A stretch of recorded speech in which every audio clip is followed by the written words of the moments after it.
नमस्कार।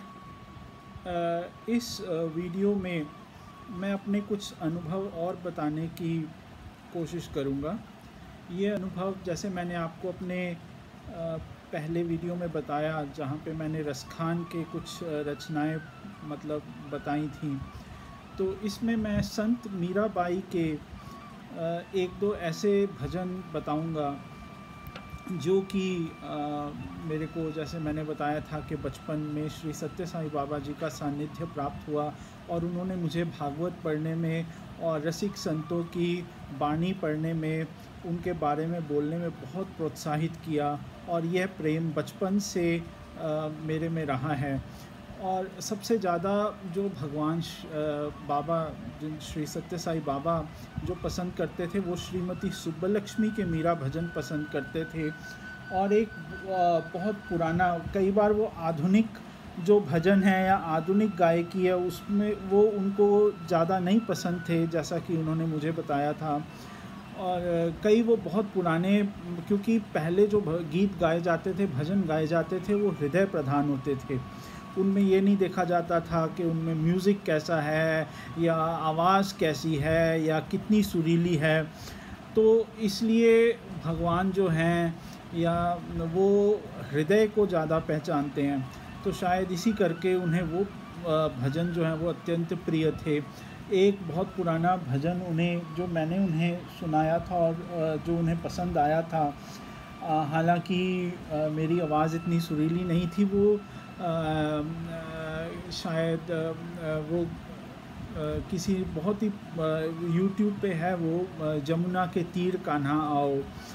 इसके अलावा संत मीरा भाई के कुछ ऐसे पद्य थे, कई तो लोकप्रिय हैं, जैसे मेरे तो गिरधर गोपाल दूसरों न कोई इत्यादि, लेकिन उन्होंने मेरे को कहा ये नहीं, ये नहीं, ये नहीं। फिर जब मैं चुप हो गया तो उन्होंने, शायद ये मेरे लिए गुरु उपदेश बन गया, उन्होंने ये बिल्कुल मतलब इतनी फास्ट और बिल्कुल जो मारवाड़ी, जो राजस्थानी या मेवाड़ी बोली होगी, उस बोली में ये पद्य बोला, ये भजन बोला, और उन्होंने कहा कि ये सारे एक तरह से सब भजनों का सार है। तो वो जो पद्य था वो मीराबाई का, वो मैं आपको सुनाता हूँ। वो था, भजमन चरण कमल अविनाशी, जेताई दिसे धरण गगन बिच तेताई सब उठ जासी। कहा भयो तीरथ व्रत कीन्हे कहलियो करवत काशी, इण देही का गर्व न करना माटी में मिल जासी।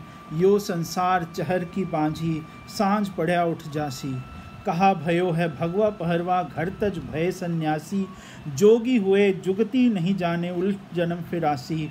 अरज करूं अब लाकर जोरे श्याम तुम्हारी दासी, मीरा कहे प्रभु गिरधर नागर काटो यम की फांसी। ये बहुत ही शक्ति से भरा हुआ पद्य है।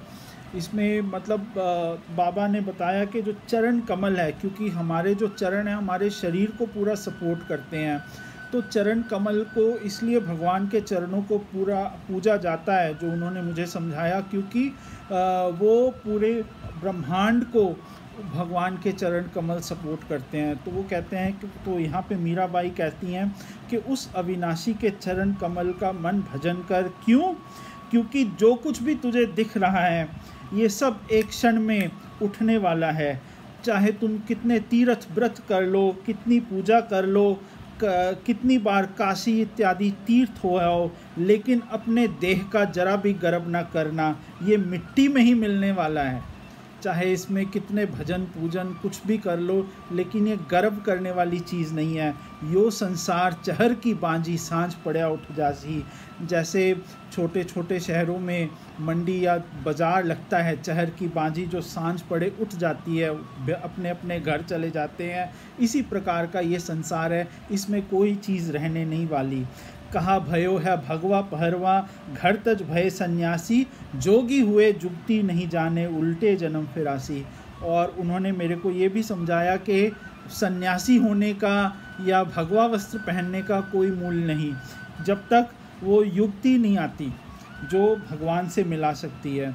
तो ये एक अत्यंत ही ये मैं हैरान रह गया बैठे बैठे, उन्होंने ये वाला जो भजन है बोल दिया। और दूसरा जो उन्हें अत्यंत पसंद था, वो था मीराबाई का कि दरस बिन दूखन लागे नैन, जब से तुम बिछुड़े प्रभु मोरे कबहु न पायो चैन, शब्द सुनत मोरी छतियाँ धर के मीठे लागे बैन, ऊंची चढ़ी चढ़ी पंथ निहारू गई छमासी रैन। तो वो कहते थे कि इस शब्द के, इस जो भजन के भाव को देखो, दरस बिन दूखन लागे नैन। और एक बार उन्होंने तो ये बोलते बोलते उनकी आंखें भरी हुई थी और उन्होंने कहा जो कि ये भक्त, जो ये भक्तों की द्वारा रचनाएं हैं, इनमें जो विरह, इनमें जो भगवान के लिए भाव है उसको पहचानो, ऐसा भाव कहीं भी नज़र नहीं आता। तो ये दो मैं सुनाऊं, ये दो पद्य के साथ मैं यहीं समाप्त करता हूं और आगे की वीडियोस में मैं अनेक भगवत भक्त रसिकों की जो रचनाएं हैं वो मैं बताता रहूँगा। धन्यवाद। जय श्री कृष्ण।